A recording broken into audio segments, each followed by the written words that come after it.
up, guys? How's it going? Mr. Allen coming back for another ODFP, another Old Dead Famous People showcase. And in today's showcase, we're going to be talking about King Leopold II of Belgium, this country right here. All right, you have to understand King Leopold II was king of the Belgians, and he lived between the years of 1835 to 1909, a total of 74 years. Now, he is best remembered for kickstarting the era of new imperialism and the mad scramble for African land, the Scramble for Africa. Now, before we really dive into King Leopold II, we need to describe the interactions of both Europeans and Africans leading up to this era of imperialism, specifically focusing on the interactions that took place between the 1500s and the 1700s. From the 1500s to the 1700s, Europeans, they traded along the African coast. Africans wanted to trade with Europeans. They were okay with it, but they did not want to quote unquote house them and allow them to occupy territories and control various trade markets and ports. Resistance by Africans, difficult geography, and diseases all kept Europeans from moving into the interior regions of Africa. All right, what you have to know is that over time we're going to see advances. All right, medical advancements and technological advancements are going to change all that. And we're going to see, beginning in the 1800s, the Europeans begin their conquest of various African lands. Now, two individuals we have to talk about for King Leopold are David Livingstone and Henry Stanley. And we have to talk about the role they played in blazing a new trail to Africa. The two best known explorers of Africa prior to King Leopold in the era of new imperialism would include Dr. David Livingstone and Henry Stanley. Beginning with Livingstone, you have to know that he crisscrossed Africa for 30 years and brought the message of Jesus Christ in hopes of spreading the religion of Christianity. All right? And he played a role as being missionary here. Along the way, he would write about a lot of the experiences that he shared with many of the native African peoples he interacted with, and he was noted for being more sympathetic and less biased than most Europeans.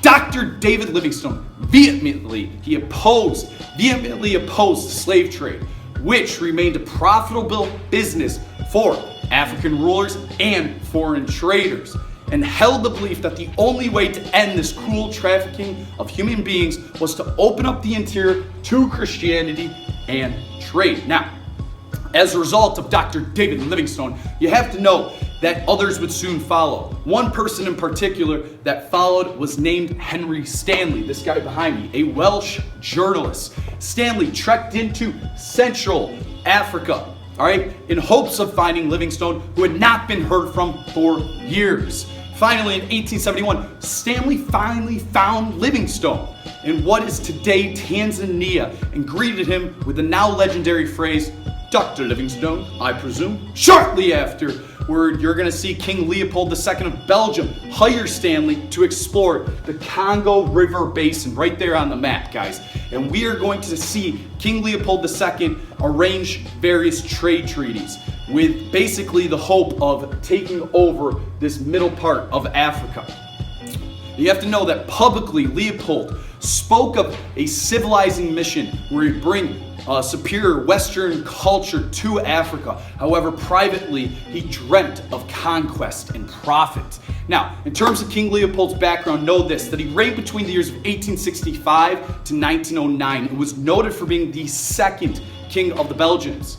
All right, Belgians. Leopold succeeded his father, Leopold I, and is noted for being the founder and sole owner of the Congo Free State, a private project undertaken on his own behalf. Now, let's talk about the Congo River Basin and how it really all started the scramble for Africa. Once Leopold had been informed about the riches of the Congo, which included an abundance of copper, rubber, and ivory, he began to make his presence known, baby. All right, you have to understand that eventually Leopold is going to exploit the native African populations. And there's going to be horrifying reports that are made concerning the Belgian overseers brutalizing the native African villagers. We're going to see native Africans being forced to work for little to no wages, all right? And laborers were savagely beaten or mutilated if they did not obey Belgian orders and demands. The overall population drastically declined. And you have to know, in fact, that there was this has been estimated over time, that over 10 million Congolese people died during the time of King Leopold's occupation of the Congo, guys. During the time of Leopold and Belgian rule in the Congo, 10 million native Congolese people died. There were many human rights abuses and violations that were made, and Leopold was ultimately forced to relinquish control of the colony in 1908. And despite, you have to keep this in mind, despite all the terrible actions committed by Leopold and the Belgians, you have to know other nations would eventually follow the actions of the Belgians and Belgium and claim their piece of Africa and what became known as the Scramble for Africa. The Scramble for Africa, also known as the Partition of Africa and the Conquest in Africa, was the invasion, the occupation, colonization, and annexation of African territories by European powers during the period of New Imperialism between the years of 1881 to 1914.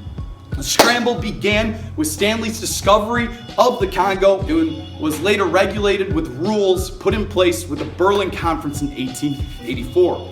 Overall, when you look at this map behind me, you're only going to see really two independent African countries. You'll have Liberia here in the western coast of Africa, and then right here towards the Arabian Peninsula, you see Ethiopia, the two only native independent African countries.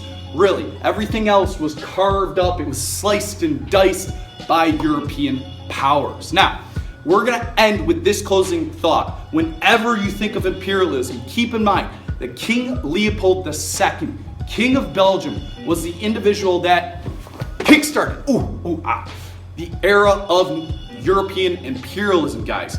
And when he claimed lands in Central Africa, this is where we're going to start to see other European nations follow, where he established the Belgian Congo right here towards the middle of Africa. All right, that's all I have for this ODFP showcase. I'm going to see you guys later. Mr. Ronald's going to limp on off here. Take care, guys. Woo.